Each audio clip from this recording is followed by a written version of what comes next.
Në projeksionet e fundit mbi ecurin globale të fertilitetit gjatë viteve 2024-2054, Kombet e Bashkuara parashikojnë që në 30 vitet e ardhshme numri i lindjeve në Shqipëri do të përgjysmohet. OKB e klasifikoi Shqipërinë me 2 vende të tjera, Porto Rico dhe Jamaica me rënien më të fortë të lindjeve në rang global deri në vitin 2054.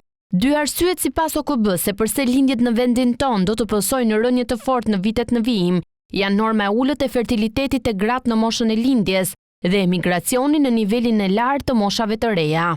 Migrimi përgjithsisht ka një ndikim të kufizuar në lindje totale në këtë grup vendesh dhe zonash, megjithatë në Shqipëri, Jamaica dhe Porto Rico, numri lindjeve ndërmjet 2024 dhe 2054 pritet të përgjysmohet, që është edhe rënja më e madhe në këtë grup për shkak të 2 niveleve të ulta të lindshmërisë dhe emigrimit të rinjve. OKB vë në dukje se projeksioni normave të lindshmërisë deri më tani në të ardhmen është subjekti pas sigurive të mëdha. Në vitin 2024, shkalla e fertilitetit në rang global ishte 2.2 lindje për grua, shumë më e ulët se vlera e parashikuar për të njëjtin vit mbi një dekadë më parë, në vitin 2013, me 2.4 fëmijë për grua.